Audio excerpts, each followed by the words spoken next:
Today, we're going to learn about Phillipe Rogier, the chapel master for Philip II of Spain. Born in Arras, France, which was then the Spanish Netherlands, Phillipe was assumed to be born into a humble life. There is no record of who his parents are, but it's presumed that he got his early musical training in Arras. Boys at the time were often recruited from the Low Countries, which is the Netherlands, Belgium, and Luxembourg, to be singers in the imperial chapel. It's inferred that this is where his musical career began. In the Spanish Netherlands, in which he was born and raised in, Philip II of Spain ruled.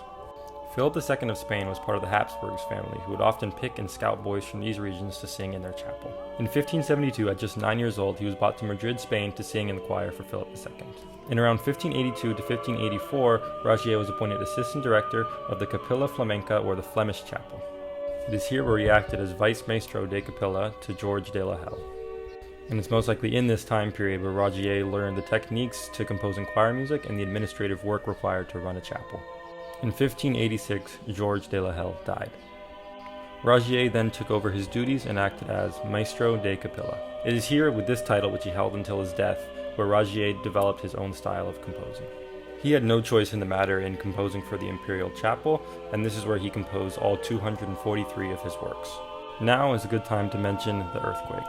Most, if not all, of Rogier's compositions ended up in Lisbon as a part of King João IV's catalogue, which was compiled in 1649. In 1755, over 150 years after Rogier's death, Lisbon experienced a magnitude 7.7 earthquake.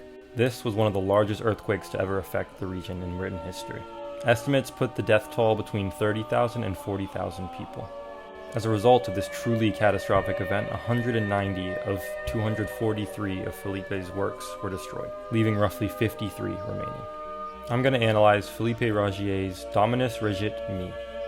Dominus Regit Me, or The Lord Guides or Shepherds Me, meant to be sung by Philip II's choir. This piece is a motet, which is a polyphonic choir piece that is sacred and performed with many intertwining voices and melodies. Within this piece, there are no noticeable sections, but a constantly developing sound where a voice creates a motif, then a different voice repeats that later on. There is not a set tempo to this piece, as it's more reminiscent of ambient music than much of the more percussion-based rhythmic pieces that we listen to today. The texture we can hear in this piece, given being constructed entirely with the human voice, does not have a very wide range. The piece most likely contains 3 to 5 voices that play in different registers, and these different registers can give us the texture that we attach to, with the lower tones seeming more airy and bumpy, and the higher tones seeming more stable and resonant. The environment in which these pieces are performed also greatly changes the texture. Because many of these pieces were played in holy spaces, they reverberate a lot more when you listen to them live or through a recording. And if we now look at a section of this piece, we can see all these different aspects at play. Starting from the beginning of this piece, it opens up with a single voice and a single melody that repeats the line, Dominus Regit Me.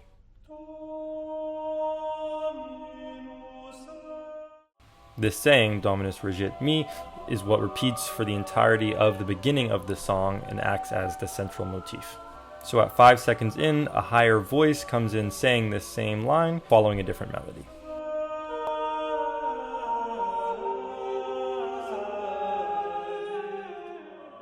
Then, at around 12 seconds, a separate voice says the line, Et nihil mihi derit.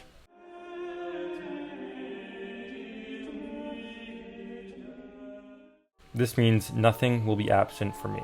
This is the opening to Psalm 23, meaning trust in the Lord providing all that you may need. In many choir pieces from the time, simple religious Latin phrases are repeated throughout the entirety of the song. And individual syllables of these sayings are sung in different ways and stretched out, such as the de-escalating re in regit in the beginning of the song.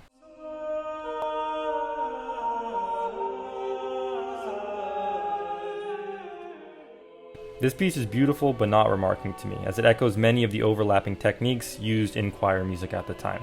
What is interesting is how the lives of so many people have been lost to time and never recorded. Especially at this time, unless you were a royal, there was no written record of your life that was worth preserving. Phillipe Rogier, had he just stayed a choir boy, would never have his story remembered. It is because he was able to ascend the ranks that we have the works and the memory of his life today. He died in 1596, and while he had no photos of him and the majority of his works have been damaged or destroyed, there is still a record on the mark he made on the planet.